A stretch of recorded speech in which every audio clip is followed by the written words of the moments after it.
Today is part 2 of A Walk to Water. We are on chapter 2.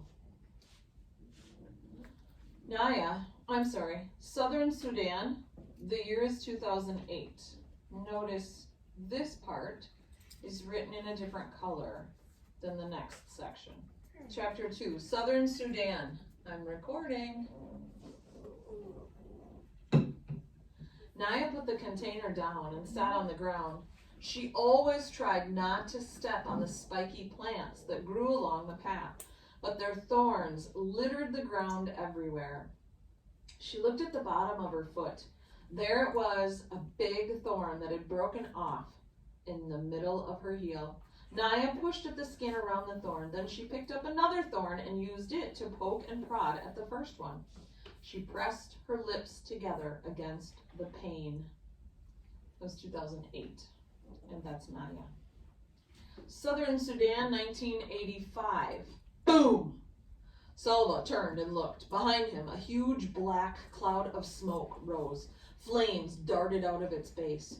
Overhead, a jet plane veered away like a sleek, evil bird. In the smoke and dust, he couldn't see the school building anymore. He tripped and almost fell.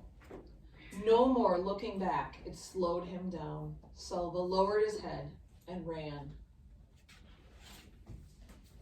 He ran until he could not run. Could not run anymore. Then he walked for hours until the sun was nearly gone from the sky. Other people were walking too. There were so many of them that they couldn't all be from the school village. They must have come from the whole area. As Salva walked, the same thoughts kept going through his head in rhythm with his steps. Where are we going? Where is my family? When will I see them again?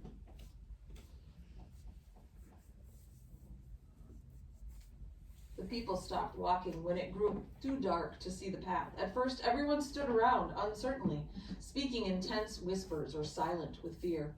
Then some of the men gathered and talked for a few moments. One of them called out, "Villages! Group yourselves by villages. You will find someone you know." Salva wandered around until he heard the words, "Loan Arik, the village of Loan Arik, here!" Relief flooded through him. That was his village. He hurried towards the sound of the voice.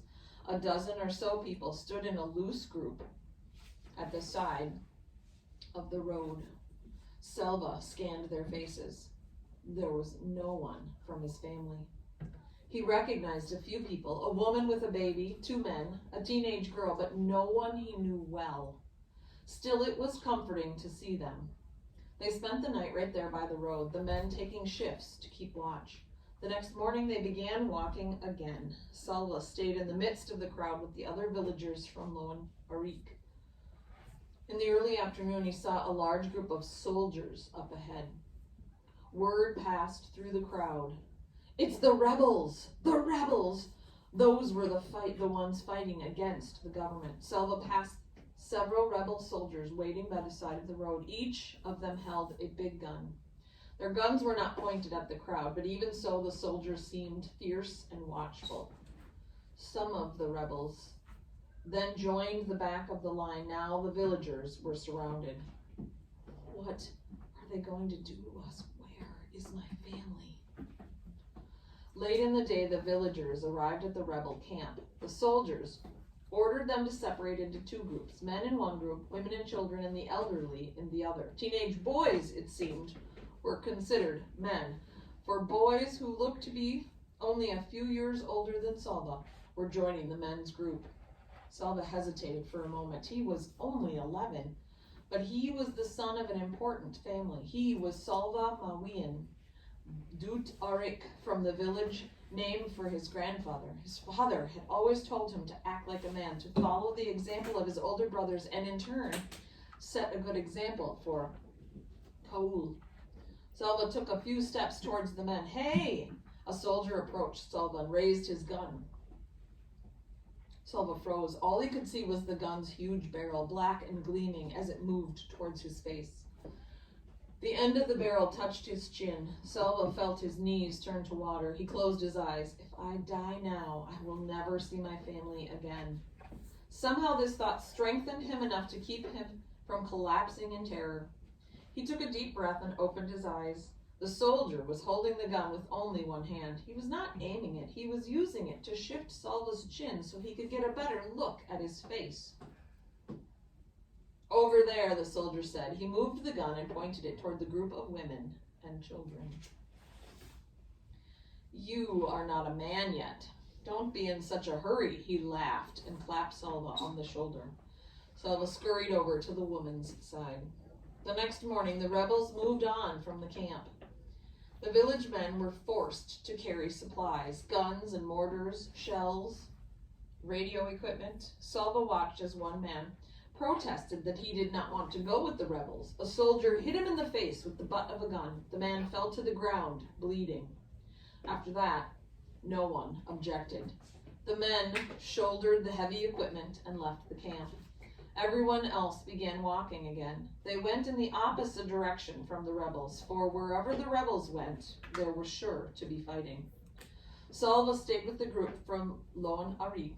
It was smaller now without the men, and except for the infant, Salva was the only child. That evening, they found a barn in which to spend the night. Salva tossed restlessly in the itchy hay. Where are we going? Where is my family? When will I see them again? It took him a long time to fall asleep. Even before he was fully awake, Salva could feel that something was wrong. He lay very still with his eyes closed, trying to sense what it might be. Finally, he sat up and opened his eyes. No one else was in the barn. Salva stood so quickly that for a moment he felt dizzy. He rushed to the door and looked out. Nothing. Nobody. They had left him behind. He was alone. Chapter 3. Southern Sudan, 2008. The smudge on the horizon gained color as Naya drew nearer, changing from hazy gray to olive green. The dirt under her feet turned to mud, then sludge, until at last she was ankle deep in water. There was always so much life around the pond. Other people, mostly women and girls, who had come to fill their own containers. Many kinds of birds, all flap and twitter and caw. Herds of cattle that had been brought to the good grazing by the young boys who looked after them. Naya took the hollowed gourd that was tied by the handle of the plastic container. She untied it, scooped up the brown, muddy water, and drank. It took 2 gourdfuls before she felt a little cooler inside. Naya filled the container all the way to the top, and then she tied the gourd back in place and took the padded cloth donut from her pocket. The donut went on her head first, followed by the heavy container of water, which she would hold in place with one hand. With the water balanced on her head, and her foot still sore from the thorn, Naya knew that going home would take longer than coming had, but she might reach home by noon if all went well. Southern Sudan, 1985. The tears were hot in Salva's eyes. Where had everyone gone? Why had they left without taking him?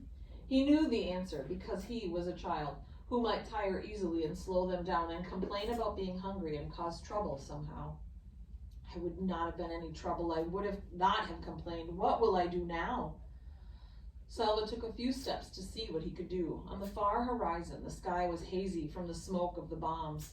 About 100 paces in front of him, he could see a small pond. Between the pond and the barn was a house, and yes, a woman sitting in the sun. Holding his breath, he crept closer until he could see her face clearly.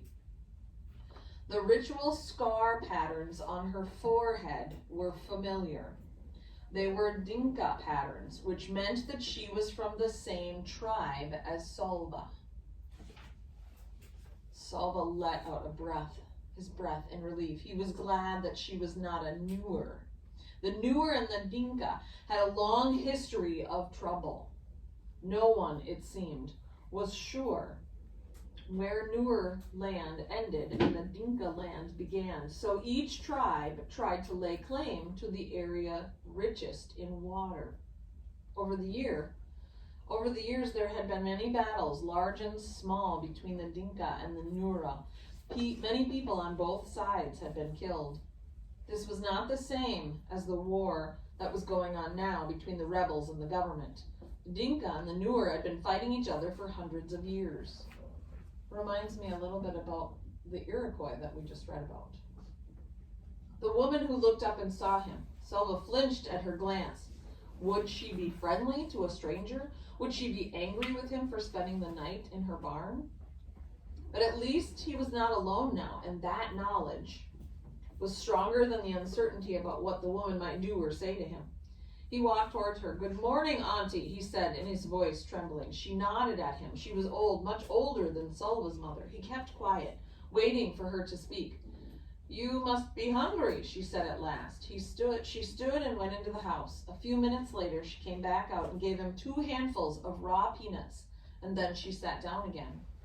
"Thank you, Auntie." Squatting on his haunches next to her, Selva shelled the nuts and ate them.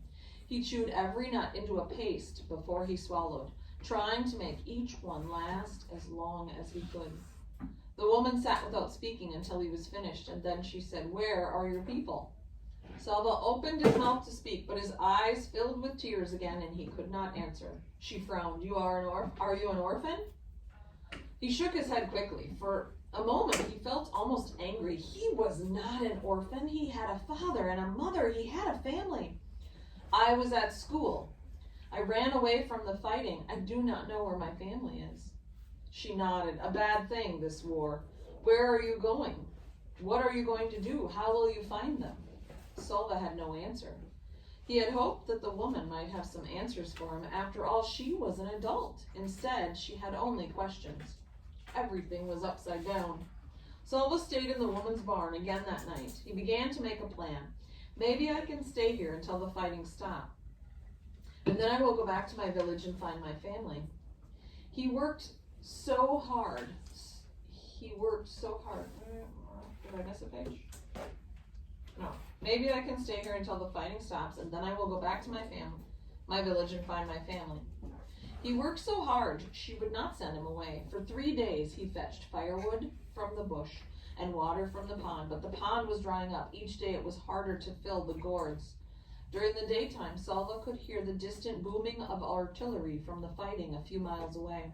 With every shell that exploded, he would think of his family, hoping they were safe, wondering desperately when he would be with them again.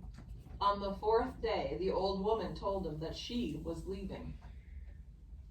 "You have seen the pond is only a puddle now. Winter is coming, and the dry season, and this fighting." She nodded her head in the direction of the noise. "I will go to a different village near water. You cannot stay with me any longer." He stared at her as panic rose inside him. "Why can't I go with her?" The woman spoke again before he could ask out loud. "The soldiers will leave me alone, an old woman on her own. It would be more dangerous for me to travel with you." She shook her head in sympathy. "I am sorry I cannot help you anymore," she said. "Whenever it is you walk, just be sure to walk away from the fighting." Selva stumbled back to the barn. "What will I do? Where will I go?" The words repeated themselves 1,000 times in his head. It was so strange. He had known the old woman only for a few days, but now he could not imagine what he would do once she was gone. He sat inside the barn and stared out, looking at nothing. As the light grew dimmer, the noises of the evening began. The buzz of insects, the rustling of dry leaves, and another sound. Voices. Selva turned his head toward the sound. Yes, it was voices. Some people were walking toward the house, a small group, fewer than a dozen. As they approached, Selva took a sharp breath. In the fading light, he could see the faces of those nearest him. 2 of the men had patterns of V-shaped scars on their foreheads. Dinka patterns, again, the kind that were given to the boys in Selva's village as a part of the ritual of becoming a man. These people were Dinka too. Could his family be among them? I will stop there for today.